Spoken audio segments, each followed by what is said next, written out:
दुनिया भर के बाजारों से आज है हल्की कमजोरी के संकेत और वायदा कारोबार के हफ्ते के एक्सपायरी के दिन कमजोर शुरुआत के बाद के एक्शन पर रहेगा खास फोकस। स्वागत है आप सबका शेयर बाजार लाइव में। नमस्कार, मैं हूं अनिल सिंह जी। नमस्कार, मैं हूं दीपांशु भंडारी। एक्शन भरपूर होने वाला है स्क्रीन पर। कल तो हमने देखा पहले कंसोलिडेशन के संकेत आए थे जिसकी हम बात कर रहे थे, हालांकि एंड में निफ्टी अच्छी रिकवरी के साथ रिकॉर्ड हाई क्लोजिंग बनाते हुए आपको दिखा। बट आज कैसी चाल रहेगी और एक्सपायरी का कितना इम्पैक्ट होगा, इस पर करेंगे अनिल से भी चर्चा। बताएं सर, इस सुबह के ट्रिगर्स क्या क्या? बहुत इंटरेस्टिंग आज की कमेंट्री थी और कल भी हमने चेंज ऑफ स्टैंड किया था। थोड़ा सा अलग अलग बैट्समैन है, कभी आप एकदम लेग पर लेते हो, मिडिल पे लेते हो, आप किस स्टैम्प पे खेलना पसंद करते हो। बिल्कुल। तो कल हमने थोड़ा स्टैंस चेंज किया था। तो उस स्टैंस चेंज में थोड़ा आज और बड़ा इंटरेस्टिंग पूरा एक अलग व्यू है जी, जो हम विस्तार से डिस्कस करेंगे। लेकिन चूंकि आपने कहा है कि पहले ट्रिगर्स के साथ करते हैं शुरुआत, तो आज के जो ट्रिगर्स हैं वो ट्रिगर्स आपके सामने मैं रख दूँ। मिनट्स में जो सारे संकेत आए हैं वो ब्याज दरें बढ़ने के संकेत दे रहे हैं कि अगली बार ब्याज दरें पक्के तौर पर बढ़ेंगी। गिफ्ट निफ्टी कमजोरी के साथ ट्रेड करता हुआ दिख रहा है। यहाँ पर कमजोरी के साथ आप लगभग 30-35 मिनट का नुकसान यहाँ पर देख रहे हैं। 2 हफ्ते की ऊंचाइयों पर कच्चा तेल $77 के पास पहुंचता हुआ नजर आ रहा है और आज पिरामल एंटरप्राइजेस में 60 लाख शेयरों की बड़ी ब्लॉक डील संभव है। तो ये सारा का सारा एक्शन आज के लिए, कुछ अच्छे कुछ कम अच्छे, सारे संकेत मेरे पास हैं। सारे संकेत आपके कुछ पास अच्छे भी हैं, कुछ कम अच्छे भी हैं, सब तरह के हैं। आइए एक बार थोड़ा अमेरिका पे बात कर लें। इस पूरे हफ्ते में ज़्यादा बात करने को कुछ मिला नहीं, बहुत दिन हो गए। वैसे तो आप कह सकते हैं ऑलमोस्ट 4 दिन के बाद ही बाजार खुले, एक आधा दिन बीच में खुला था। बट एसेंशियली कल हमें लग रहा था जब हमारे बाजार बंद होंगे कि कमजोर होंगे, इनलाइन ही गिरा बाजार। बट मिनट से भी कुछ संकेत आए। कैसे देखना है कल के एक्शन को? मतलब एक तरह से आप ये मान के चल सकते हैं कि अभी तक अमेरिका के बाजार खुले ही नहीं है। हाँ। इस हफ्ते वैसा मान के चल सकते हैं, क्योंकि कल अगर फेड की मीटिंग के मिनट्स छोड़ दें, जो भी पहले मीटिंग हुई थी मिनट्स अब आए हैं, उसके अलावा कुछ अमेरिका में ऐसा खास हुआ नहीं है। 2-3 चीजें प्राइस एक्शन के लिहाज से थोड़ा सा कच्चा तेल ऊपर आया है $77 के आसपास, $1-8 ऊपर नीचे में कोई खास फर्क नहीं पड़ता। आपके थोड़े से डॉलर इंडेक्स में हल्की सी मजबूती आई है, वो भी कोई खास ऐसी दिक्कत वाली बात नहीं है। बॉन्ड यील्ड्स थोड़े से फर्म अप हुए, लेकिन कोई खास ऐसा मतलब बड़ा झटके टाइप वाला मामला हो वैसा कुछ भी नहीं है। तो ओवरऑल संकेत लगभग आपके मतलब कमोबेश वही है।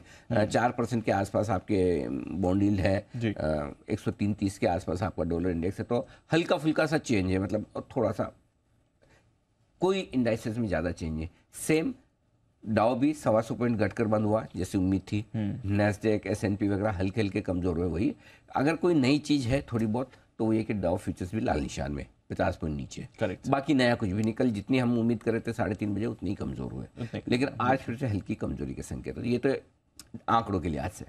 अब खबर के लिहाज से फेड की मीटिंग के मिनट्स आए और फेड की मीटिंग के मिनट्स में फॉर चेंज इस बार ऐसा कुछ अभी अलग आया ही नहीं।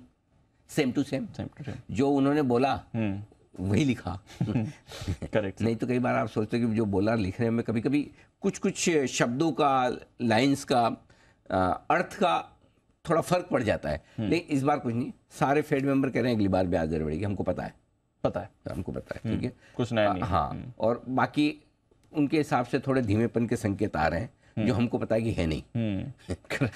वो फेड मान रहा हो कि थोड़ा आर्थिक धीमापन है। कहाँ है धीमापन है, किधर है भाई? मतलब कोई तो कहीं अमेरिका में मंदी के कहीं संकेत है ही नहीं। करेक्ट। सो इसलिए फेड को लगता है, तो उनकी मर्जी है। बट ये जरूर है कि कुछ सदस्य ऐसे भी हैं या ज़्यादातर सदस्य ऐसे भी जो 1 नहीं 2 बार ब्याज दरें बढ़ाने के पक्ष में। जो फेड चेयरमैन ने कहा कि 2 बार और बढ़ेगी, तो 12 में से 8 लोग ऐसे मानते कि 2 बार बढ़ेगी। सो मेजोरिटी उनके साथ है अभी तक। सो इंटरेस्टिंग चीज़ यही है कि इस बार तो बढ़नी तय है, फिर अगली बार की फिर देखेंगे फेड क्या करता है। सो इस मीटिंग में वो सब कुछ आया जो हमें पहले से पता था। खाली एक चीज़ पे जिस पे आम राय बाजार की और फेड की नहीं है, वो ये कि बाजार ये मानता है कि एक के बाद शायद और दूसरी रेट हाइक ना हो। फेड के 8 सदस्य मानते 12 में से एक और होगी, 2 होगी। दूसरी चीज, बाजार ये मानता है कि धीमापन नहीं है, फेड मानता है धीमापन के संकेत है। यहाँ थोड़े से मतभेद हैं। बस 2 मतभेद पहले भी हैं, अब भी है। सो आई थिंक ग्लोबल कोई खास फर्क, कुछ खास नहीं है।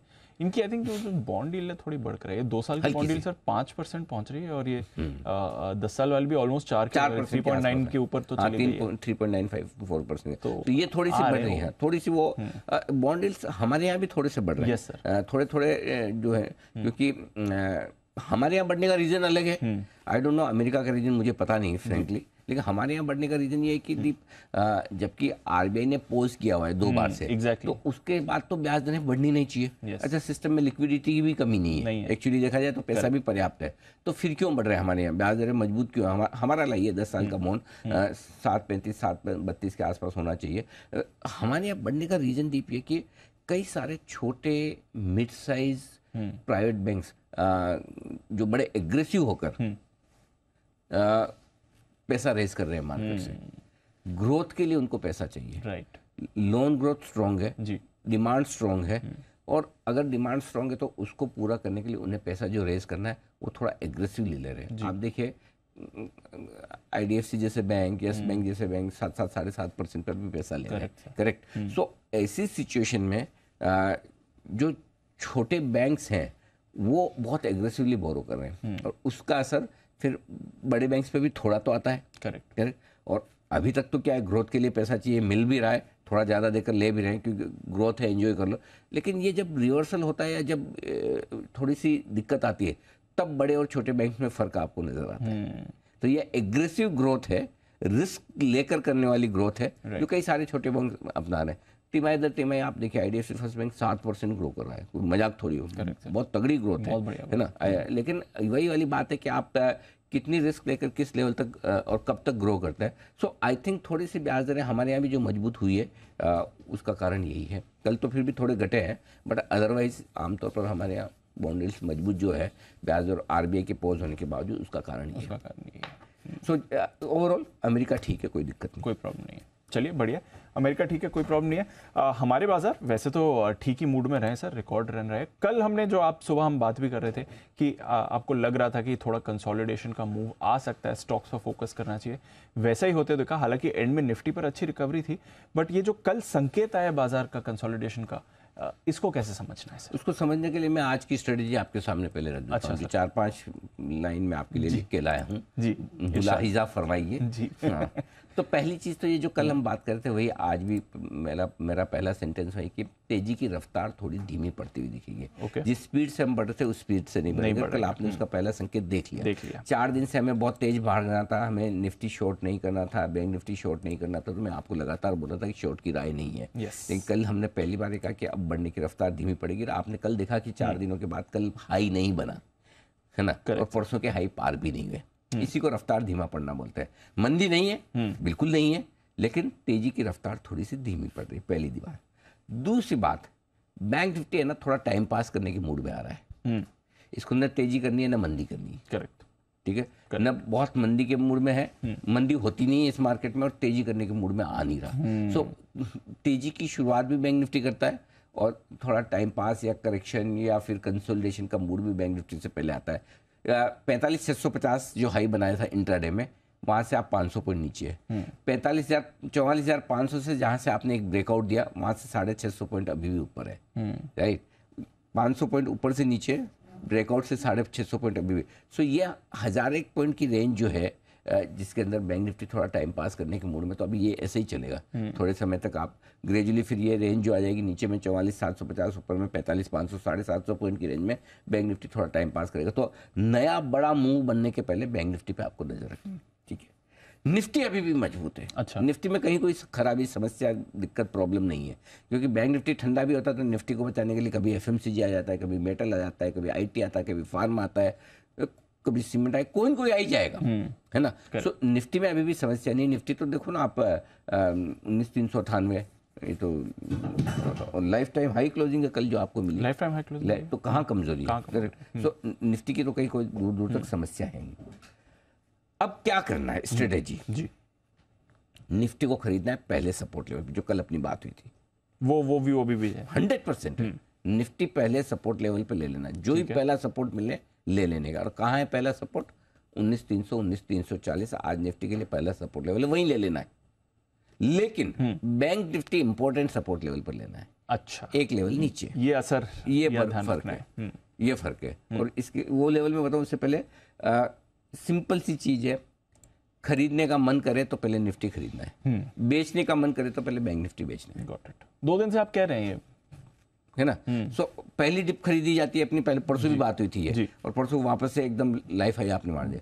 कल भी अपनी यही बात थी कि पहली डिप खरीदी, कोई दिक्कत नहीं, और कल भी वापस नीचे से आज भी निफ्टी पे पहली डिप लेना है आपको, अभी भी निफ्टी पे पहले, लेकिन बैंक निफ्टी पे थोड़ा इंपॉर्टेंट लेवल पे लेना है। और इंपॉर्टेंट लेवल पहले निकल कर आता है, सबसे पहला इंपॉर्टेंट लेवल आ रहा है 45,000 का, ठीक है। उसके बाद जो सबसे बढ़िया फर्स्ट क्लास परफेक्ट रेंज है जहां बैंक निफ्टी खरीदने का मन करता है मेरा, बार बार कल भी मैं बोल रहा था, जब भी आए या एक बार तो लेना ही लेना, 44,750, 44,900, ये 150 पौने 200, 150 सवा सौ पॉइंट की रेंज बहुत स्ट्रॉन्ग सपोर्ट जोन बन गई है। सो 45,000 पहला लेवल है, और वहां पर एग्रेसिव ट्रेडर्स लेंगे, लेकिन 44,750, 44,900 आएगा तो बैंक निफ्टी भी लेना ही लेना है। गॉट, लेना है, 100% लेना है। सिर्फ देखो फर्क कहाँ लेना है, नहीं लेने में बहुत फर्क है। यस सर, लेना ही है, 100% लेना है, लेकिन लेवल से लेना है। और लेवल कैसा है, निफ्टी तुरंत लेना है, बैंक निफ्टी रुक के आराम से लेना है, इतना ही फर्क है और कुछ नहीं।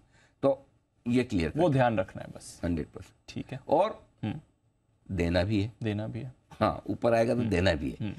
अब दोनों लेन देन करते रहे, एक तरफा नहीं, खाली वन साइडेड तेजी, वन साइडेड। जो हफ्ते की शुरुआत में था एक तरफा, वो नहीं होगा। नहीं, देखो रोज रोज एक तरफा नहीं भाग सकता ना भाई। ऐसा तो 21,000 का टारगेट है आपका, 21 दिन में आ जाएगा। रोज 100 पॉइंट बढ़ाओगे तो कितना 2,000 पॉइंट बढ़ने में कौन सा टाइम लगता है? करेक्ट, ऐसा नहीं हो सकता ना। सो इसीलिए मैं बोल रहा हूँ कि दोनों तरफ ट्रेड करते चले। मिड कैप स्मॉल कैप शेयरों में अभी भी खरीदारी के मौके, बाय ऑन डिप्स से। मिड कैप इंडेक्स आपको जैसे परसों लाल में दिखा, कल वापस बढ़ी है। तो लेकिन वहां पर यह है कि आपको तेजी करनी समझ के करनी, अच्छी शेयरों में या मोमेंटम में करनी, जो सेक्टर मोमेंटम में, स्टॉक मोमेंटम में। अब वहां पर आपको चर्निंग फास्ट करनी पड़ेगी।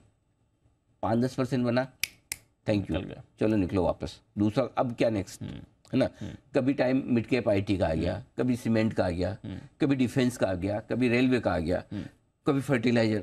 सो आपको थीम पकड़े, खटखट 10% बनाए, थैंक यू, निकल गया। ये स्मार्टनेस चाहिए और एक्टिव, दोनों चीज आप है तो मिड कैप में अभी भी कोई टेंशन वाली बात नहीं। समझ गया। हाँ, सो वो मतलब पहले कैसा था ना, 3-4 हफ्ते कुछ भी ले लो ना, बढ़ना ही, पैसा बनेगा। कुछ भी ले लो, किसी भी भाव में ले लो, मार्केट का सबको ही बढ़ना है।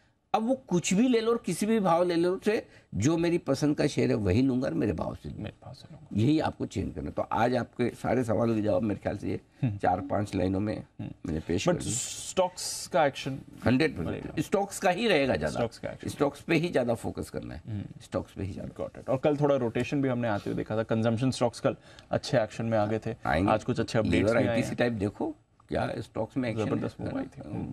ये तो अच्छे ही हैं, ये तो सदाबहार है। इसलिए अपने जब थीम्स की भी बात कर रहे थे लाइफ हाई पे, मैंने कहा कंजम्पशन तो इंडिया की थीम हमेशा से रही, आगे भी रहेगी। करेक्ट। हाँ, वैसे भाई आजकल में मैं पढ़ भी रहा था, कंजम्पशन से याद है, सारे ये मसाले वसाले के भाव बहुत बढ़ गए। हाँ, जीरा, धनिया, ये वो, मिर्ची के भी भाव बहुत है ना।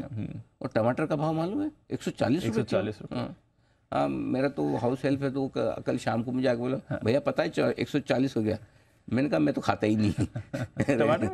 अरे 140 वाला नहीं खाता। कैसे नहीं? आप अगर बुला रहे हैं दावत पे टमाटर की सैलेड वेलेड, तो दावत यही हो गई, प्याज टमाटर अदरक जीरा, यही करना पड़ेगा। एक जमाने में जब पहली बार पेट्रोल के दाम 100 रुपये होते हैं तो वाइफ ने बोला हस्बैंड को, भाई कि कोई अच्छी सी महंगी जगह खिलाओ, तो पेट्रोल का चक्कर लगा के ले, वैसा हाल है आजकल। तो कोई अच्छी महंगी डिश खिलाओ तो सैलेड ही खा लो, इससे महंगा क्या है। चलिए बढ़िया है।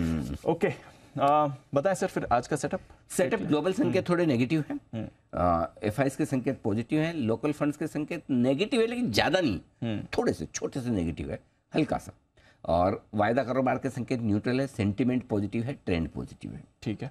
निफ्टी 19,300 19,340 आपका पहला सपोर्ट जोन, ठीक है। इसके नीचे जाने की संभावना कम, अगर गए तो 19,200 19,235 आपके लिए नेक्स्ट सपोर्ट जो, ठीक है। 19,400 19,435 लाइफ हाई का आज जो लेवल है, ये हल्की फुल्की रुकावट की जगह पार करके निकले तो 19,475 19,525 के आसपास जाकर कहीं रुकेंगे, वहां प्रॉफिट बुकिंग कर सकते हैं। बैंक निफ्टी 45,000 पहला सपोर्ट जोन है, इसके आसपास खुलेंगे, देखेंगे, टाइम पास करेंगे। 45,000 के डेटा मजबूत है, इसलिए हो सकता है हम वहां रुके। अगर नीचे गए तो 44,750 44,900 जो हमारी मजबूत सपोर्ट जोन है, जहां खरीदारी करनी चाहिए वो जगह है ही ऊपर की तरफ। और एक्चुअली एक तरह से बढ़िया भी दीपक, अगर 44,750 800 900 के रेंज में कहीं बैंक निफ्टी आ जाता है, एक अच्छा हेल्दी करेक्शन हो जाएगा और वहाँ नीचे में खरीदने का मजा है, मजा आएगा। हाँ, और गलती से 44,500 आ जाए तो लेना ही लेना है 100%। मतलब सावधान करने में, नहीं लेने में, बेचने में, तीनों में बड़ा फर्क है जी, है ना। लेवल से लेना है, बस ये ध्यान रखो। लेना तो है ही है, तेजी है मार्केट में भी कोई मंदी का संकेत नहीं आया, लेकिन अपने लेवल से खरीदिए। अब और जब आपको मार्केट देगा लेवल, तो हड़बड़ी क्यों करना, फिर ऊपर में चढ़ना क्यों? करेक्ट। एक तो ये कि भाई आपको लग रहा है चांस ही नहीं मिलेगा, नहीं लिया मिस कर जाऊंगा, है ना, तब तो आप जहां खुलो वही ले लो, चलो कि यार मिल रहा है, ठीक है। जब आपको पता है मिलेगा आराम से, तो धैर्य रखो। 3:30 बजे तक मार्केट खुला रहता है, 9:15 बजे खुल के 9:20 पे बंद नहीं हो जाता कि शुरुआत के 5 मिनट में जंप मार देना है। Correct sir. सो ट्रेड करने से ज़्यादा इम्पोर्टेंट ये है कि अगर आपके अंदर कितना विल पावर के ट्रेड ना करूं या मेरे लेवल से करूं, है ना। भाई वैसा है, ये चीज़ समझनी जरूरी। तो जो लोग मतलब आराम से कर सकते हैं, उनको ये जरूरी है कि अपने लेवल का इंतजार करें, फिर एंटर करें, और मौका देगा मार्केट, चिंता मत कीजिए। नहीं तो क्या होगा, पहले घुस गए तो एक तो वहाँ आपको टेंशन होगी, और दूसरा आपको जो एक्चुअली ट्रेड मिलना चाहिए वो मिस हो जाएगा। ठीक है, तो ये आपके ऊपर की तरफ 45,300 45,350 हल्की फुल्की रुकावट की जगह इस रेंज को मैं थोड़ा सा चेंज करना चाहता हूँ। ये जो ऊपर की रेंज है, इसको 45,300 45,425 करो। ठीक है। और उसके ऊपर 45,500 45,650 की रेंज हो जाएगी मुनाफा वसूली की, जो लाइफ टाइम हाई के आसपास है। तो 45,300 45,425 पहला आपका लेवल हो गया ऊपर में, 45,500 45,650। Got it. ठीक है। एफआई सर ये अपनी पोजीशन नहीं बढ़ा रहे हैं, बट पुट कॉल रेशियो रोज ये भी आगे नहीं बढ़ रहा है। कल तो इनफैक्ट थोड़ा कम भी होकर है। नहीं, कल तो बढ़िया हुआ दीप। कल अच्छी बात ये है कि निफ्टी बैंक निफ्टी दोनों में घटा है। निफ्टी में तो ठीक है 10 बेसिस पॉइंट घटा है, लेकिन बैंक निफ्टी में शानदार घटा है, बहुत बढ़िया। 1.08 आई एम कंफर्टेबल। अब क्योंकि मैं बैंक निफ्टी पे उतना पॉजिटिव नहीं हूँ, या मतलब ये कहते हैं कि थोड़ा सा मुझे थोड़ा ढीला लगा, तो बैंक निफ्टी का जो ये पुट कॉल रेशियो घट के आया, ये अच्छा है, ये अच्छा है, हल्का है। और अच्छा, ये हल्का पुट कॉल रेशियो अच्छी पोजीशन पे है। Yes sir. अब पोजीशन बन रही है, आज वीकली एक्सपायरी है, तो पोजीशन तो है। अब ये तो नहीं कह सकते कि पोजीशंस नहीं है। यस, अच्छी पोजीशन पे हल्का पुट कॉल रेशियो काम का है। और अब देखो हल्का है ना, 1 के आसपास ही हल्का मानना पड़ेगा तेजी के मार्केट में, लाइफ टाइम हाई पे। वो जमाना गया जब हम 0.7 को हल्का मानते थे। एग्जैक्टली, है ना। अब तो 0.7 कभी गलती से आ गया तो ओवर सोल्ड हो जाएगा। वक्त के साथ व्यू बदल, चीजें बदलती है, डेटा बदलता है। एफआईएस की इंडेक्स लॉन्ग पोजीशन अभी भी 72%, थोड़ी सी हायर साइड पे है। विक्स थोड़ा 1-1.5%, ठीक है, फाइन, नो प्रॉब्लम। ठीक है। मौजूदा पोजीशंस क्या करना है? अब आपके पास 2 ऑप्शन है जी। एक तो स्टॉप लॉस में छोटा दूं 19,300 का इंट्राडे के लिए, क्लोजिंग वाला चेंज नहीं कर रहा, 19,175। क्लोजिंग वाला स्टॉप लॉस में 19,300 ला सकता था आज, लेकिन आज वीकली एक्सपायरी की वजह से आज चेंज नहीं करा। अगर आज फिर से 19,300 के ऊपर की क्लोजिंग मिलती है मुझे, तो मैं स्टॉप लॉस कल के लिए आपको 19,300 करवा दूंगा बस। लेकिन आज 19,175 की क्लोजिंग रखिए, इंट्राडे 19,300 रखिए। अगर किसी को इंट्राडे थोड़ा दूर का स्टॉप लॉस रखना है तो 19,225 भी रख सकता है। 200-225, थोड़ा 100 पॉइंट नीचे का भी और सपोर्ट निकलता है। तो आपकी श्रद्धा पर है, आपकी रिस्क पर है।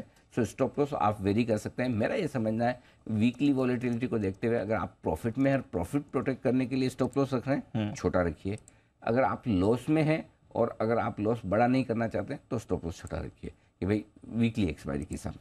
बैंक निफ्टी इंट्राडे 45,000, क्लोजिंग 44,750, इसमें कोई छेड़छाड़ नहीं, नो चेंज। नो चेंज, ठीक है, नहीं इसको नहीं करना। ठीक है। बैंक निफ्टी शॉर्ट साइड पे 2 ऑप्शन है, या तो 19,435 कर लीजिए लाइफ हाई के ऊपर का, या 19,500, दोनों में से आपको जो ठीक लगे। आइदर थिंग इज फाइन, आप अपनी सुविधा से रख सकते हैं। कल भी 19,435 का हमने दिया, 19,450 का दिया था, 35 से थोड़ा सा ऊपर। सो आप 19,450 19,500 जो भी आपको ठीक लगे वो रख लीजिए। ये तो 19,500 ज़्यादा सेफ रहे। ठीक है। बैंक निफ्टी थोड़े स्टॉप लॉस नीचे खींच के लाया हूँ क्योंकि पुट कॉल रेशियो नीचे हो गया, इसलिए मुझे बैंक निफ्टी में ज्यादा कमजोरी के हिसाब से बात नहीं करनी। सो मेरा स्टॉप लॉस 45,500 होगा इंट्राडे, और क्लोजिंग 45,300 के ऊपर भी मिली, यहाँ से 150 पॉइंट ऊपर तो शॉर्ट काट लो। क्यों?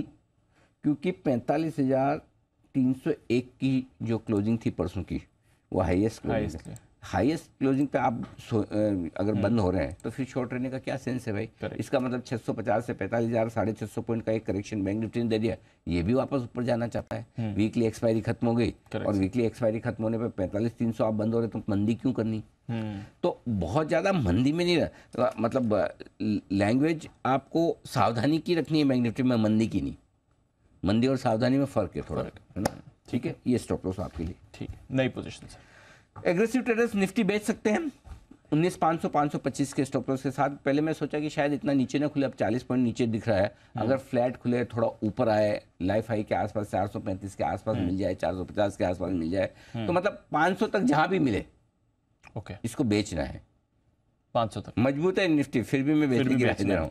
हाँ, मजा तभी है, हाँ। तो ऊपर में स्टॉप लॉस 500 525 के आसपास जो आपको ठीक लगे वो रखिए। नीचे के टारगेट बनेंगे दीप 19,350 325 और 303 छोटे टारगेट है। 240 200 फाइनल टारगेट, दैट्स इट। बस इससे ज्यादा मंदी भी देख लो, कोई ज्यादा नहीं है मंदी, करेक्ट, लेकिन इस मंदी के लिए ट्रेड करना। अब जो लेना चाहते हैं, लेने के लिए 19,300 340 बढ़िया जगह है, लेकिन 235 का भी एक अच्छा लेवल है। सो 3 टुकड़ों में लेना है, 340 300 235, इन 3 टुकड़ों में खरीदना है। स्टॉप लॉस 175 का होगा, 190 से थोड़ा सा नीचे। टारगेट 19,390 19,420 और 19,435, 3 छोटे और विजिबल टारगेट है। ऊपर के 475 500 तक और आगे तो ठीक है। बहुत क्रिस्टल क्लियर स्ट्रेटेजी है, यही लेवल से ट्रेड करना, और करना मत, मैं बता रहा हूँ।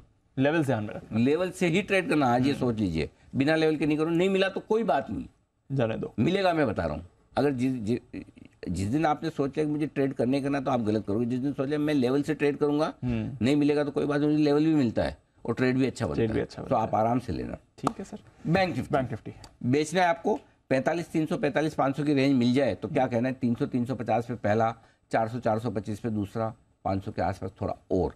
45,650 का स्टॉप लॉस होगा, 45,150 45,075 45,000 और 44,900, ये 4 टारगेट के लिए करनी है आपको बिक वाली।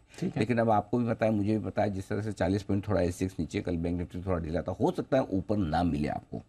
ठीक है, तो एग्रेसिव ट्रेडर सीधा कल का हाई 45,418 का है, उसके ऊपर स्टॉप लॉस लगा लीजिए 45,425 और बेच दीजिए 45,075 45,000 दो छोटे टारगेट, 44,900 44,800 दो मीडियम टारगेट, 44,750 44,525 तक के बड़े टारगेट के लिए कर सकते हैं बिक वाली। ठीक है, तो आज यहाँ पर दोनों तरह के लिए, एग्रेसिव ट्रेडर्स के लिए भी और नॉर्मल सेम बाय की भी दोनों तरह के लिए वैसे ही। हाँ, अगर एग्रेसिव ट्रेडर्स पहले तो नॉर्मल बाय जो कल भी दिया था आज दे रहा हूँ 44,750 44,900 बढ़िया रेंज है। इस रेंज में आएगा तो 2-3 टुकड़ों में धीरे धीरे लीजिए। 44,700 का छोटा स्टॉप लॉस है। टारगेट जो बनेंगे दी 45,000 45,075 दो छोटे टारगेट है। 45,150 45,300 350 तक के फाइनल टारगेट के लिए करनी है खरीदारी। लेकिन जो लोग एग्रेसिव ट्रेडर्स हैं वो 45,000 के आसपास मौका मिले खरीद लीजिए। 45,075 का कल का लो है, वहां देख लो मूड माहौल, वहां तो आप खुलेंगे, हो सकता है 45,000 के आसपास खुले, वहां देखिए क्या कुछ होता है। तो 45,000 के आसपास आप खरीदने का सोच सकते हैं अगर एग्रेसिव ट्रेडर हैं तो। और स्टिक स्टॉप लॉस 44,900 का होगा। अगर 45,000 के नीचे खुला या तो वहां पर नहीं खरीदना है, फिर आप तो नहीं खरीदना है। 45,000 के नीचे टिकट तो खरीदना नहीं है। अगर 45,000 के आसपास टिक जाए, शुरुआत के 2-4-5 मिनट देख लो, एग्रेसिव ट्रेडर तो 100 पॉइंट की रिस्क के साथ लेना चाहें तो एक बार ले लें, वो भी इसलिए सिर्फ क्योंकि पुट कॉल रेशियो आपका हल्का हो गया है। अदरवाइज तो मैं एग्रेसिव ट्रेडर्स के लिए देता नहीं रहा है कि आप आराम से 44,750 44,900 में लीजिए। यहाँ पर अगर आप लेंगे तो टारगेट आपका जो बनेगा 45,075 150 दो छोटे टारगेट हैं, 300 350 दो मीडियम टारगेट, 45,400 475 और 650 के बड़े टारगेट के लिए करनी है खरीदारी। Got it, okay. ये है सारे के सारे इंटरेस्टिंग है ना एग्रेसिव ट्रेडर्स की। आज बढ़िया मजा आया, इंटरेस्ट मुझे भी बनाने में बड़ा मजा आया। क्या होता है कि एक तरफा मार्केट में ना स्ट्रेटेजी बनाना बड़ा आसान है, कुछ नहीं, इजीली हो जाता है ना। जब मार्केट दोनों तरफ ट्रेड करें तब स्ट्रेटेजी बनाने का मजा लगे।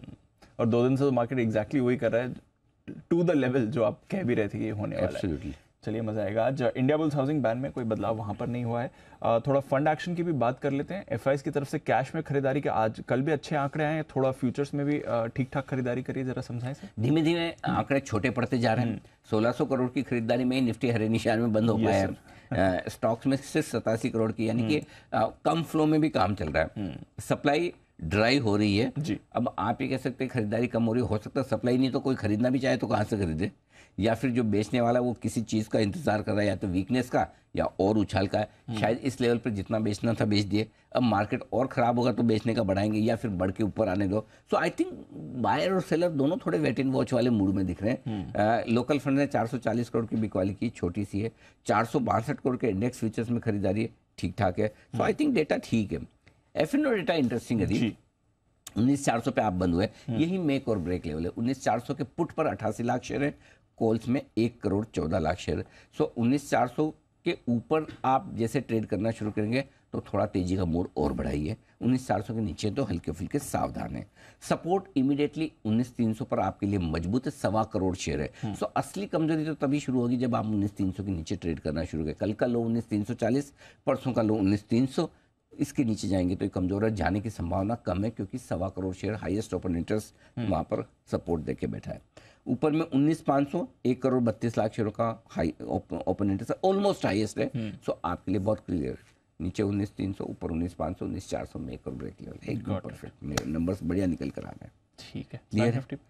बैंक निफ्टी 45,000 मेक और ब्रेक लेवल है। 150 पॉइंट तक नीचे रहेंगे तब तक आप अभी भी बाय जोन या मतलब पॉजिटिव जोन ही एक तरह से मान के चल लें, क्योंकि 45,000 के नीचे असली कमजोरी शुरू होती है। 51 लाख शेयर वहां पर हैं और 45,300 यहाँ पर 30 लाख शेयर है, छोटा है लेकिन 45,200 300 की रेंज में हल्की फुल्की कॉल राइटिंग होकर रखी है। 45,500 ऊपर पार करना होगा मुश्किल। सो मेरे लिए बैंक निफ्टी में एक ही लेवल इंपॉर्टेंट है और वो है 45,000 बस। Got it. चलिए, तो सारे इंपॉर्टेंट लेवल्स और स्ट्रैटेजी भी आपके सामने। लेवल्स का रिस्पेक्ट करना जरूरी है आज स्ट्रैटेजी के लिए। आइए जानते हैं अनिल जी से कौन से स्टॉक्स रहेंगे एक्शन में। बिगुल स्टॉक ऑफ द डे।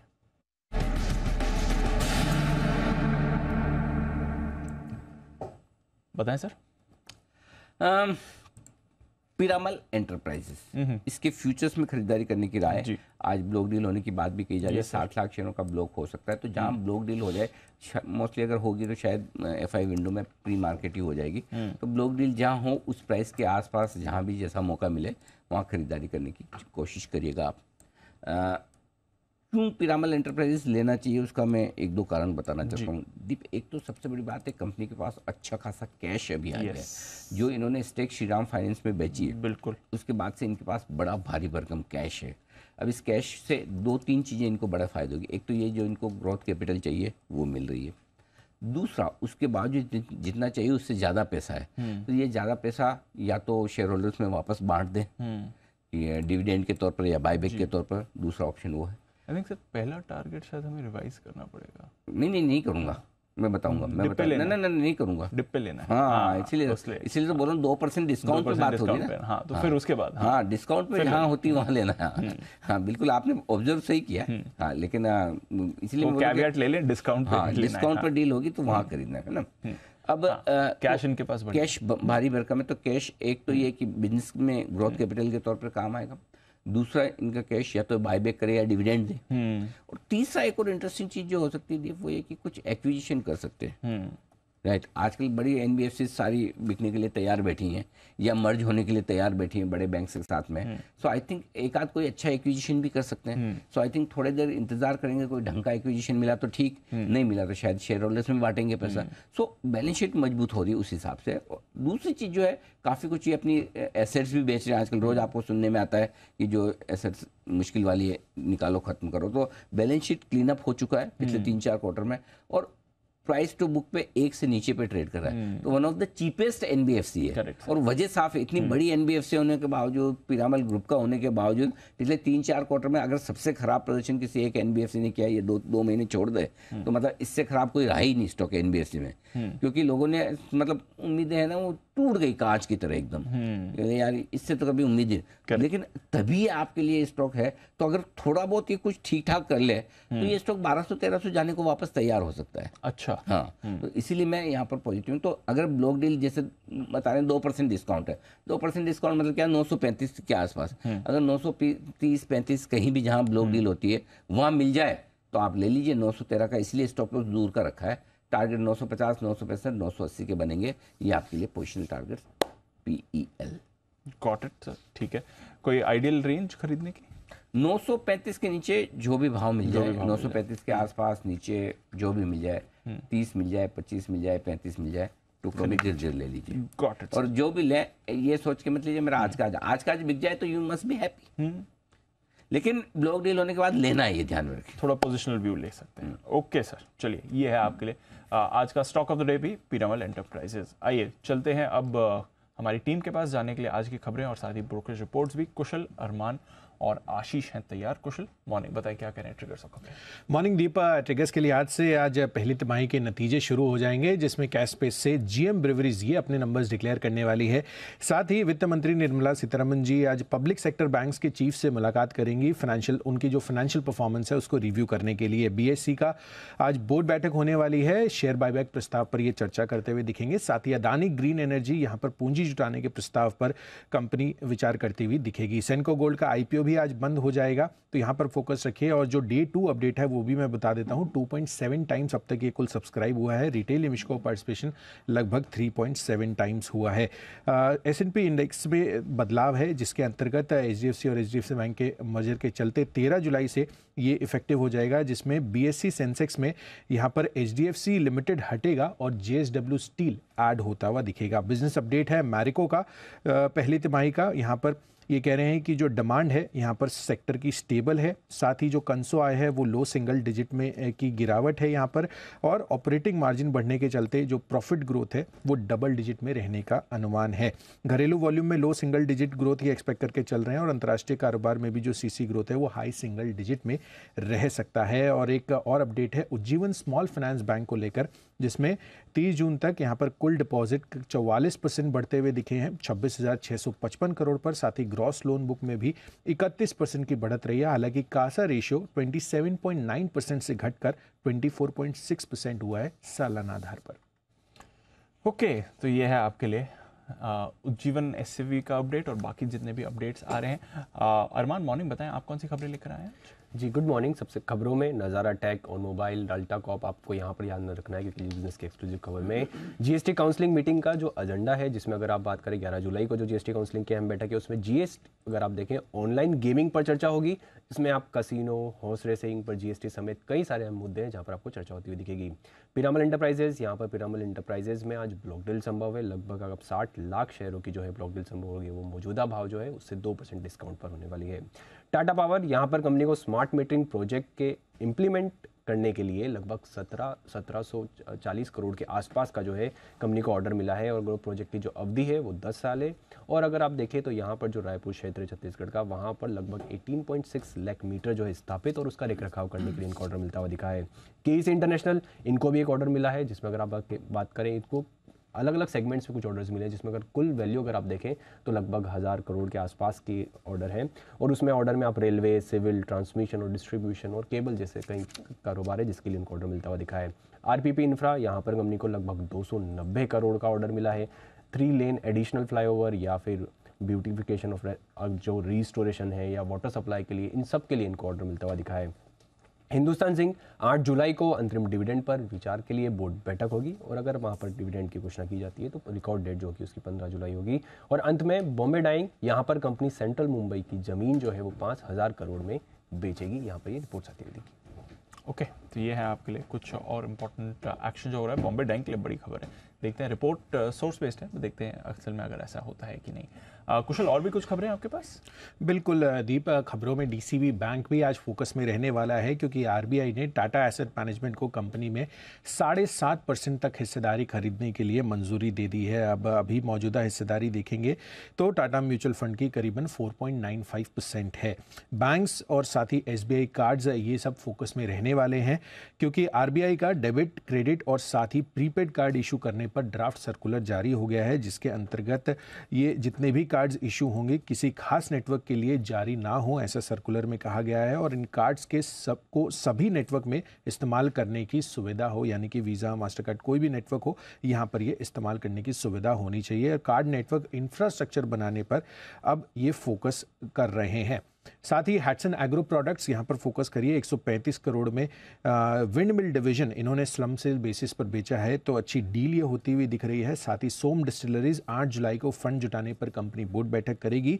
इसके अंतर्गत प्रेफरेंशियल इशू होगा या वारंट्स होगा, इसका प्राइवेट प्लेसमेंट या इक्विटी शेयर द्वारा फंड जुटाने पर कंपनी विचार करती हुई दिखेगी। नज़ारा टेक्नोलॉजीज 10 जुलाई को यहाँ पर QIP प्रेफरेंशियल अलॉटमेंट या फिर प्राइवेट प्लेसमेंट के जरिए शेयर जारी करने पर या फिर फंड जुटाने पर कंपनी की बोर्ड बैठक हो सकती है। साथ ही एस्टर DM हेल्थ केयर अंत में यहाँ पर फोकस करिए। दुबई में मेडकेयर रॉयल हॉस्पिटल से ये लॉन्च करते हुए दिखेंगे। एस्टर रॉयल हॉस्पिटल के नाम की जगह अब मेडकेयर रॉयल हॉस्पिटल के नाम से ये लॉन्च किया जाएगा। कुल मिलाकर 126 बेड वाला ये प्रीमियम हॉस्पिटल है जो दुबई में ये लॉन्च करते हुए दिखेंगे। ओके, खबरें तो आज बहुत सारी हैं, ढेरों ब्रोकरेज रिपोर्ट्स भी हमारे पास। चलते हैं आशीष के पास। FIR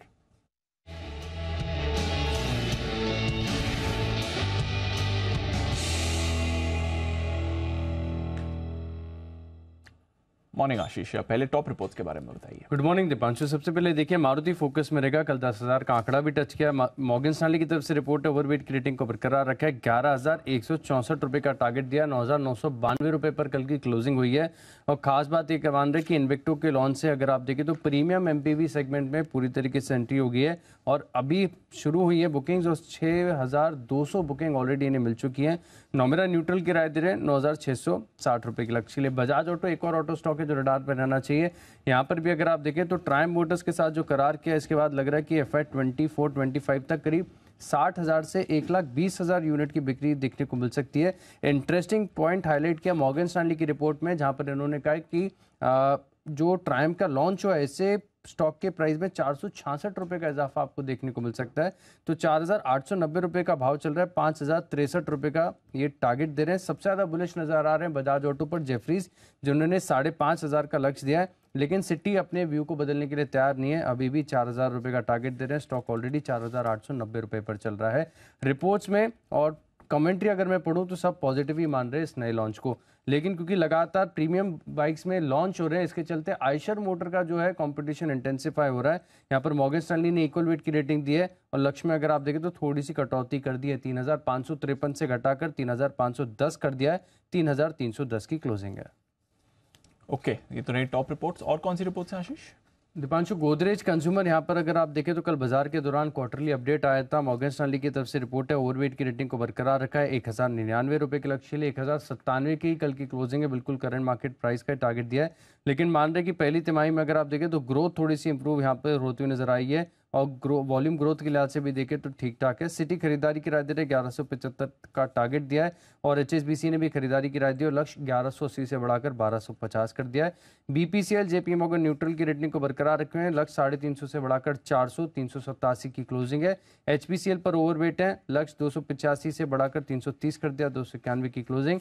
IOC यहाँ पर ओवरवेट की रेटिंग को बरकरार रखा है, 100 रुपये का भाव 100 से लक्ष्य को बढ़ाकर इन्होंने 110 कर दिया है, 95 की क्लोजिंग चल रही है। मेरे को यहाँ पर भी अगर आप देखें तो क्वार्टरली अपडेट का असर यहाँ पर आपको देखने को मिलेगा। मॉर्गन स्टैनली ओवरवेट की रेटिंग दे रहे हैं, 540 की क्लोजिंग, 611 का टारगेट। वहीं नॉमिरा खरीदारी न्यूट्रल की राय दे रहे 560 का टारगेट दिया है। जोमैटो पर HSBC खरीदारी की राय दे रहे लक्ष्य 88 से बढ़ाकर 93 का कर दिया है। और अंत में गोदरेज प्रॉपर्टीज, यहाँ पर भी अगर आप देखें तो जेफरीज खरीदारी की राय दे रहे हैं और लक्ष्य इन्होंने 1600 से बढ़ाकर 1850 कर दिया है, 1560 की क्लोजिंग है। ओके, तो ये है सारे के सारे स्टॉक्स जहां पर आज FIs की रिपोर्ट्स के दम पर दिखेगा एक्शन। आइए इसी एक्शन को बढ़ाते हैं आगे। एक्सपर्ट्स का दमदार पैनल है हमारे साथ तैयार। गुरुवार की सुबह वक्त है पिक ऑफ द डे का।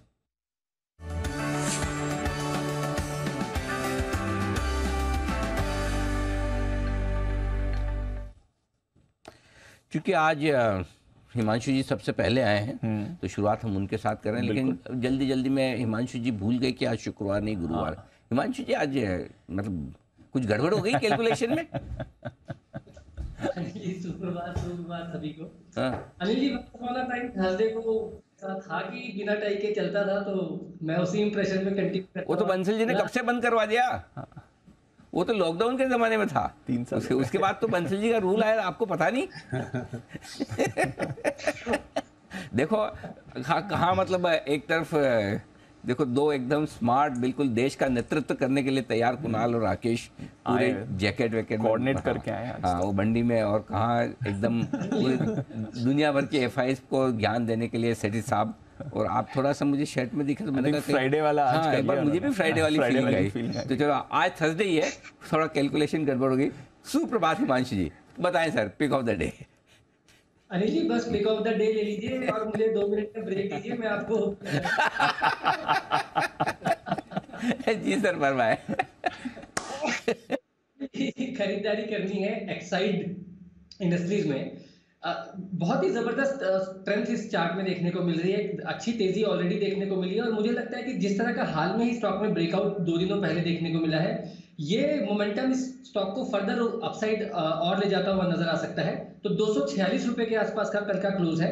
इन लेवल्स पर या 2-3 रुपए का कोई डिप अगर ड्यूरिंग द डे मिलता है 243 244 तक, तो वहां तक खरीदारी करें। 238 रुपए का स्टॉप लॉस लगाना है, और यहाँ पर 260 और 265 रुपए तक के टारगेट्स 1 से 2 दिनों में देखने को मिल सकते हैं। तो एक्साइड इंडस्ट्रीज मेरी तरफ से आज pick of the day. Pick of the day Exide industries. आप आराम से वस्त्र परिवर्तन करके आए, क्योंकि अभी तो सेठी साहब भी है ना, सेठी साहब की तो 1 पिक आएगी, फिर 4 पिक आएगी, तो समय भी लगेगा, चिंता ना करें, आराम से। सेठी साहब सुप्रभात, बताएं sir pick of the day. Good morning Anil ji, good morning Deepanshu. Anil ji बिल्कुल पिक ऑफ द डे देने से पहले एक तो बाजार पे व्यू है कि कल यूएस के मार्केट्स में थोड़ी गिरावट आई, और वहाँ पे जो फेड के मिनट्स आए उससे अब ये लगने लगा कि जो पॉज हुआ था लास्ट मीटिंग में, वो हो सकता है जुलाई में वो लोग वापस से रेट हाइक करें, और उसकी वजह से थोड़े बहुत चिंतित है। बट मुझे नहीं लगता भारतीय बाजारों में इसका कोई बहुत ज़्यादा असर पड़ेगा। हालांकि हम गिफ्ट निफ्टी में थोड़े कमज़ोर दिख रहे हैं, बट आज चूंकि वीकली एक्सपायरी का भी दिन है, मुझे लगता है बाजार में ये जो गिरावट आएगी, अच्छी खरीदारी करने का मौका होगा। अच्छी क्वालिटी के स्टॉक्स या जो भी खबरों वाले स्टॉक है उनमें खरीदारी करने की सलाह रहेगी। आज अनिल जी जो मेरा पिक ऑफ द डे है वो आपका एक पसंदीदा स्टॉक है F&O सेगमेंट से, DLF में खरीदारी करने की सलाह है। 499 पे कल बंद हुआ है, 510 का आज का टारगेट है, और 490 का स्टॉप लॉस थोड़ा नीचे रखा, बिकॉज हो सकता है थोड़ा नीचे खुले तो अच्छा ही रहेगा, एक मौका मिलेगा लोगों को नीचे खरीदने का। और बाकी कल towards the close of the trading session सभी रियल्टी स्टॉक्स में एक बहुत अच्छी तेजी देखने को मिली। मतलब F&O सेगमेंट में अगर देखेंगे तो DLF, इसके अलावा ओबेरॉय रियल्टी, गोदरेज प्रॉपर्टीज, और इवन जो कैश मार्केट के भी रियल्टी स्टॉक्स है वहां पे भी अच्छी तेजी थी। मुझे लगता है सेक्टर में अच्छी तेजी होनी चाहिए, and I picked the leader of the sector DLF for today. Okay, तो DLF में भी खरीदारी करने की राय माफ कीजिएगा। 490 के स्टॉप लॉस के साथ 510 के टारगेट के लिए थोड़ा नीचे मिले तो और भी बेहतर। ये कैश के लेवल है, फ्यूचर्स में थोड़ा ऊपर है, 506 का दाम है। कुछ और बेहतरीन पिक्स भी सेठी साहब से लेंगे, उससे पहले कुणाल जी का किया जाए स्वागत। कुणाल जी सुप्रभात, बताएं sir pick of the day.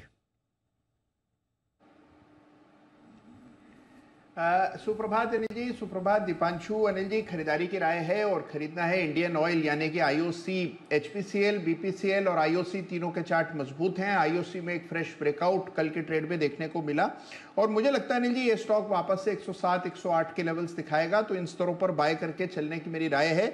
एक स्टॉप लॉस रख लें 93 रुपए 50 पैसे, 93 हाफ का स्टॉप लॉस रखकर खरीदारी करें। पहला टारगेट 100 रुपए का, दूसरा टारगेट 104 रुपए का। खरीदारी की राय है IOC के फ्यूचर्स। ओके, IOC के फ्यूचर्स में करें खरीदारी, ये राय आपके लिए। आज JP मॉर्गन की तरफ से रिपोर्ट भी आई है तीनों ही तेल कंपनियों पर, जिसमें थोड़े थोड़े टारगेट उन्होंने आगे और बढ़ाए हैं। आइए चलते हैं बंसल जी के पास। बंसल जी सुप्रभात, आप थोड़े से मार्जिन से आज पोडियम पर खड़े होने से मिस हो गए। मतलब पहले नंबर पर हिमांशु जी आए, फिर सेठी साहब, फिर कुणाल जी। अनफॉर्चुनेटली ऐसा कम होता है, लेकिन आज आप चौथे नंबर पे हैं और नीचे से फर्स्ट भी। जी सर बताएं। सुप्रभात अनिल जी, सुप्रभात दीपांशु। देखिए अनिल जी चौथे नंबर पे नहीं हूँ, अगर आप पूछे अनिल जी गेस्ट को टीम को, हाँ। तो 7 बजे अनिल जी इन्फॉर्म कर दिया था कि I am running late Anil ji. अच्छा। और आज मुझे अनिल जी एहसास हुआ कि आप क्रम के हिसाब से क्यों चलते हैं। अगर आज आप सबसे पहले मेरे पास आ जाते, हाँ। तो मैं आपसे थोड़ा समय मांगता अनिल जी। हम कोई ऑटोमेटिक अनिल जी मशीन तो है नहीं है, हाँ। कोई प्राइमरी स्कूल के बच्चे हैं बैठे और शुरू हो जाएंगे अनिल जी, समय लगता है सेटल होने में। तो आज समझ में आया कि आप क्रम के हिसाब से इसलिए चलते हैं कि सबको सब लोगों को सेटल होने का अनिल जी समय मिले। और अनिल जी, हिमांशु जी आज शर्ट में इसलिए आए हैं क्योंकि हिमांशु जी वो throwing a party. Anil ji आज मैं और कुणाल जी आमंत्रित थे, अब वो पार्टी उन्होंने अनिल जी कल कैंसिल कर दी और मैं कुणाल जी को बोलना भूल गया, वो कोट पहनना भूल गए, तो सब कुछ ना कुछ भूल गए हैं। तो कुणाल जी आप सुन लीजिए, हिमांशु जी की पार्टी आज कैंसिल है, बस आप और हम चाय पे मिलेंगे आज। अरे हो, क्या बात है, मतलब इतनी प्लानिंग चल रही हो कि गजब। चलिए, लेकिन हिमांशु जी आप देखिए, आप बिल्कुल जबरदस्त, मतलब पूरी पारंपरिक वेशभूषा में। जी बंसल जी, धन्यवाद ये सारा अपडेट देने के लिए, और मैंने समय दिया आपको। अब समय आपका हो चुका है पूरा, बताएं sir pick of the day. Pick of the day Anil ji, Hindustan Unilever. High conviction है, जिस तरीके से नीचे में हीरो मोटरकॉर्प बोलते थे अनिल जी, 250-300 रुपए हिंदुस्तान यूनिलीवर बढ़ेगा, डाउन साइड कैप्ड है, irrespective of Nifty, irrespective of US market. Lever में खरीदारी की राय है, 2700 का एक स्टॉप लॉस लगाएं और ट्रेडिंग के नजरिए से 2850 का टारगेट है। बट अगर आप बाय एंड होल्ड कर सकते हैं तो 2950, 3000 के लक्ष्य के लिए हीरो मोटरकॉर्प को डिप्स पे खरीदें। ओके, लीवर खरीदने की राय लगभग सभी एक्सपर्ट्स की तरफ से आती दिख रही है। लाइफ हाई पर जबरदस्त एक्शन में ये स्टॉक आगे बढ़ता हुआ। आइए, कुछ और स्टॉक्स तैयार है आपके लिए सेठी साहब की तरफ से जो उनको पसंद है, बताएं सर। और कौन से वायदा कारोबार के शेयर आपकी लिस्ट और रेडार पर है? बिल्कुल अनिल जी, 4 और स्टॉक है। जो दूसरा स्टॉक है आफ्टर डीएलएफ इज भेल। बीएचईएल में खरीदारी करने की सलाह, 93 के आसपास कल बंद हुआ है। इसके आज के टारगेट है 96 के, स्टॉप लॉस रखना है 89 का। ये भी एक जबरदस्त कंपनी और बहुत ही अच्छी तेजी के दौर से पिछले कुछ दिनों से गुजर रही है। मैंने कुछ दिन पहले ये 82, 83 के लेवल्स पे भी इस स्टॉक को रिकमेंड किया और मुझे लगता है ये स्टॉक अच्छा करेगा, तो इसमें खरीदारी करने की सलाह। फिर तीसरा स्टॉक है फर्टिलाइजर सेक्टर से चंबल फर्टिलाइजर। ये कल 273 पे बंद हुआ है, 280 के टारगेट है, 267 का स्टॉप लॉस। कल एक और चीज देखने को मिली, जैसे मैंने अभी थोड़ी देर पहले रियल एस्टेट स्टॉक्स के लिए बोला, वैसे ही फर्टिलाइजर सेक्टर में भी एक अच्छी तेजी एक्सपेक्टेड लग रही है। बहुत ही अच्छा कर रहे थे कल सभी फर्टिलाइजर स्टॉक्स और मुझे लगता है F&O स्पेस में ये कंपनी अच्छा करेगी, तो चंबल फर्टिलाइजर में खरीदारी करने की सलाह। चौथा स्टॉक आज जो खबरों में है टाटा पावर, उसमें खरीदारी करने की सलाह। इनको एक स्मार्ट मीटरिंग, जो स्मार्ट मीटर्स को मैनेज करने का एक अच्छा खासा ऑर्डर मिला है और वैसे भी स्टॉक एक अच्छे अपवर्ड मोमेंटम में है और अच्छे लेवल्स पे ट्रेड कर रहा है। स्टॉक पे बुलिश हूँ। फिर जो फंडामेंटली देखें तो रिन्यूएबल एनर्जी पे इनका जो फोकस है, मुझे लगता है स्टॉक अच्छा करेगा और यहाँ पे खरीदारी करने की सलाह for a target of 227 and a stop loss of 216। And finally Maruti में भी खरीदारी करने की सलाह है, अगर आज की गिरावट में थोड़ा नीचे मिले तो अच्छा है। इन्होंने कल एक हाइब्रिड एमपीवी लॉन्च करा, मतलब अब एक प्रीमियम सेगमेंट में भी कंपनी उतरने जा रही है और कल भी स्टॉक अच्छा किया, बट आज मुझे लगता है आज ये कंटिन्यू रहना चाहिए। यहाँ पे खरीदारी करने की सलाह for a target of 10,100, stop loss of 9,925। Okay, तो यह है आपके लिए मारुति, 10,100 का टारगेट है, इस पर करें खरीदारी। कल कंसेंसस व्यू था ऑलमोस्ट मारुति, कई सारे हमारे एक्सपर्ट्स को पसंद आया था। टाटा पावर यहाँ पर 227 के टारगेट के लिए खरीदारी करनी है, 216 का लगाइएगा स्टॉप लॉस।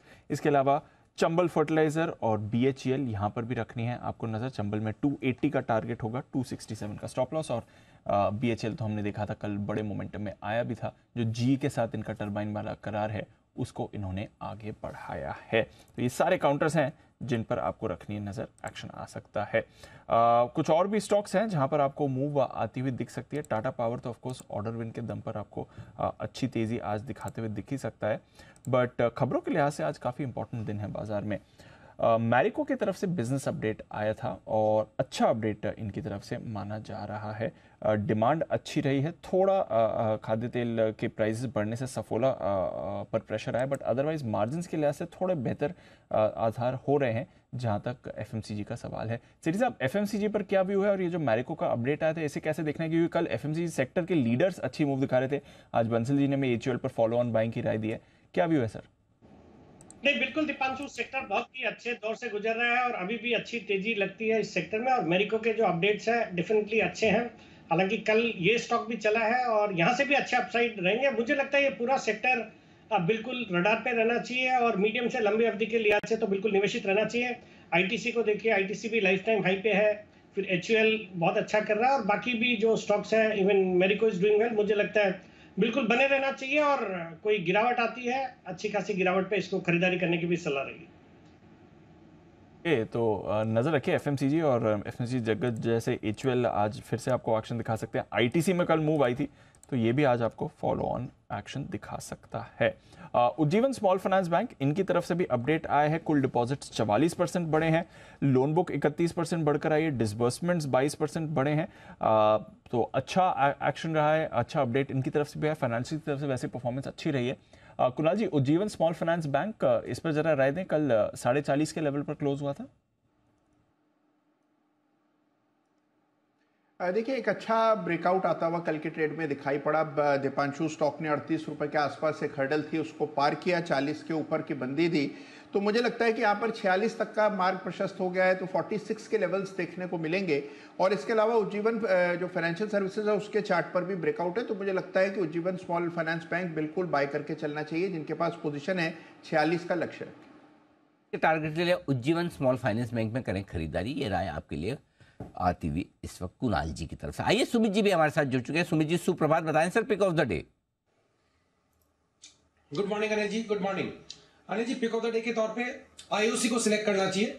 आईओसी के अंदर मोमेंटम बना हुआ है, ऑयल मार्केटिंग कंपनीज के अंदर, पूरे सेक्टर के अंदर मोमेंटम है। तो जो स्टॉक, एक मिनट सुमित जी, वो तो सिलेक्ट हो गया, आप लेट आए, कुणाल जी ने ले लिया। आप कुणाल जी दे रहे हो तो पूछ लो आप उनसे, वो ले चुके ऑलरेडी। कुणाल जी ये भी मांग रहे हैं, क्या करना है? अनिल जी देखिए, मैंने तो लेके दिया है अनिल जी, दीपांशु से लिया और अनिल जी आपको दिया। हाँ। तो अब Anil ji ball is in your court. Okay, ball is in your court. Sumit ji बताएं। तो अनिल जी मैं ऐसा करता हूँ, आईओसी के साथ फिर एक स्टॉक और दे देता हूँ। वेरी नाइस, बताइए सर। तो पहले आईओसी की बात करते हैं अनिल जी। आईओसी ऐसा लगता है कि ये ट्रिपल डिजिट में जाने को तैयार है। तो 92 का नीचे में सपोर्ट है इमीडिएट, तो 92 के स्टॉप लॉसेस पे खरीदारी करें, एग्जिस्टिंग पोजीशंस होल्ड रख के चलें। और ऊपर में 100 रुपए के इमीडिएट टारगेट है, 100 रुपए के लेवल निकलने पे रैली और एक्सटेंड होती हुई देखने को मिलेगी। तो आईओसी के बाद अब जो दूसरा स्टॉक एक मेरे रडार पे है वो एफएमसीजी का ब्रिटानिया। ब्रिटानिया के अंदर यहां से मूव बनना चाहिए। ब्रिटानिया एक तेजी के अंदर में है, अच्छी खासी तेजी दिखा रहा है, 5000 के ऊपर सस्टेन कर रहा है। ब्रिटानिया में मेरे को लग रहा है कि यहां से 200 से 300 रुपए का मूव इमीडिएटली शॉर्ट टर्म में देखने को मिलेगा। तो ब्रिटानिया में खरीदारी करके चलने का सलाह रहेगा। 5090 के आसपास इसमें खरीदारी करें। नीचे में इसका स्टॉप लॉस लगाएं 4950, 4950 के स्टॉप लॉस से ब्रिटानिया में खरीदारी करके चलने का सलाह रहेगा।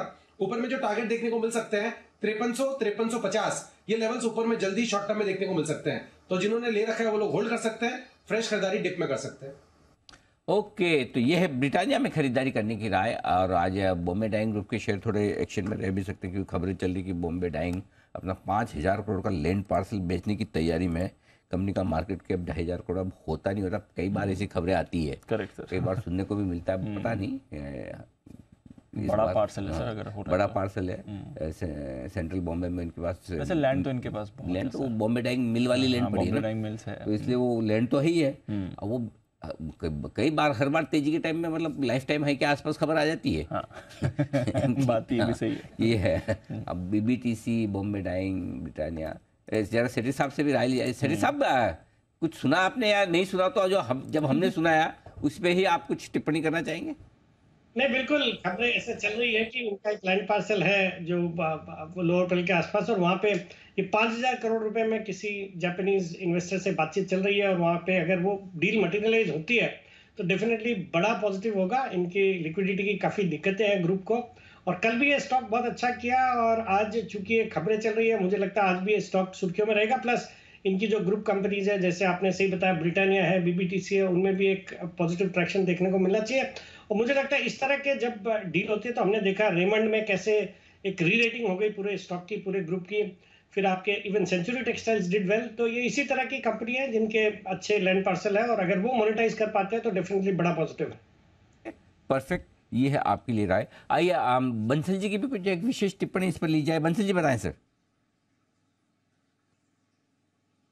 नहीं अनिल जी, पहले तो अनिल जी आपको हेड्स ऑफ है। देखिए पूरा जो प्रिंट मीडिया न्यूज आ रही है बॉम्बे डाइंग को लेके, और आपने जो अनिल जी वर्डिंग सी ना कि पूरे ग्रुप में हरकत हो सकती है, तो अनिल जी ये होता है कैचिंग बिटवीन द लाइन, जो आपकी एक अलग जो टच है अनिल जी, एक मिडास टच ही बोलेंगे। तो बीबीटीसी भी अनिल जी अच्छा लग रहा है, ब्रिटानिया भी अच्छा लग रहा है, जिस तरीके से आपने चीज को पकड़ा। और एक अनिल जी छोटा सा अपडेट और है, वैसे मैं शेयर नहीं कर रहा था, बट जो आपका मिडास टच है अनिल जी, आज मैं लेट इसलिए हुआ, एक Anil ji very senior citizen है, वो ऑप्शंस में ट्रेड करते थे और नुकसान होता था निफ्टी बैंक में। तो मुझसे पूछा, मैंने कहा मिनिस्ट्री ऑफ डिफेंस से रिटायर हुए हैं, निवेश करा करो। अनिल जी उन्होंने डीएलएफ पकड़ा था आपके स्पेशल 25 के बाद, और जनवरी में अनिल जी मैंने और कुणाल जी ने भी रिकमेंड किया था, तो उनको कॉन्फिडेंस आया। आज अनिल जी वो husband wife Anil ji Europe जा रहे हैं Anil ji, funded by DLF Anil ji. तो सुबह थैंक यू करने आए थे, चाय और ड्राई फ्रूट वगैरह गिफ्ट में दे रहे थे अनिल जी। तो आपका अनिल जी मिडास सच है जो वो हॉलीडे पे जा रहे हैं। मैंने इसलिए नहीं बोला, आप बोलेंगे कि क्या करते हैं। कुणाल जी के लिए अश्वगंधा वाली चाय, आपके लिए मामरा बादाम भी दिए हैं। तो अनिल जी इरिस्पेक्टिव कोई सीनियर हो दोस्त हो अनिल जी, मेरा सिंपल रूल है, गिफ्ट की डिलीवरी तभी होती है जिसके लिए गिफ्ट है जब वो अपना रनर मेरे घर पे भेजता है, नहीं तो वो गिफ्ट मेरा हो जाता है after 24 hours. After 24 hours deadline दे दी। वह फंडिंग क्लियर है बंसल जी एकदम। Bansal ji treat it as yours, आप ही कहें, आप बिंदास एंजॉय कीजिए, और जो भी आपके वो सीनियर सिटीजन्स हैं उनको शुभकामनाएं दीजिए। अच्छा लगता है ऐसा सुन के कि भाई आप रिटायरमेंट लाइफ में अगर आपने अच्छा निवेश किया और उससे उस पैसे को आप रियली एंजॉय कर पा रहे हैं, कमाने के बाद एंजॉय कर रहे हैं। DLF के शेयर से फंडिंग हुई रिटायरमेंट के बाद, क्या कहने, बहुत बढ़िया, गजब, वेरी नाइस।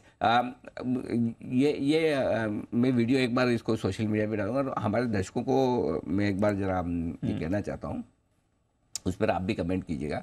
अगर आपने भी किसी ऐसे शेयर में कोई अच्छी कमाई की हो, उस कमाई करके आपने कोई एक अच्छा ऑब्जेक्टिव पूरा किया हो, कोई एक उद्देश्य या कोई एक टारगेट आपने पूरा किया हो, कि सपोज मुझे कार खरीदनी थी, मोबाइल खरीदना था, या मुझे कहीं जाना था, मुझे कोई पढ़ाई करनी थी, घर खरीदना, व्हाटएवर, छोटी से बड़ी चीज़, भले आप छोटे से छोटी चीज़ भी खरीदें और बड़ी से बड़ी भी कोई खुशी रहे, लेकिन अगर आपके भी किसी ऐसे सपने को स्टॉक मार्केट में ट्रेडिंग से या इन्वेस्टमेंट से पूरा हुआ तो प्लीज बताइए। हाँ, तो ट्वीट करके बताइए। क्या मतलब खुशियाँ भी बांटने से बढ़ती है भाई। आपकी खुशी में हम भी शामिल होना चाहते हैं। अगर आपने भी ऐसा कोई बढ़िया काम किया है, बढ़िया चीज़ हासिल की है, अच्छी कमाई की है, उससे अच्छा टारगेट आपका पूरा हुआ है, तो क्यों ना सबको प्रेरणा मिलनी चाहिए, खुशी मिलनी चाहिए। सो जरा मुझे ट्वीट करके बताइए भाइयों बहनों।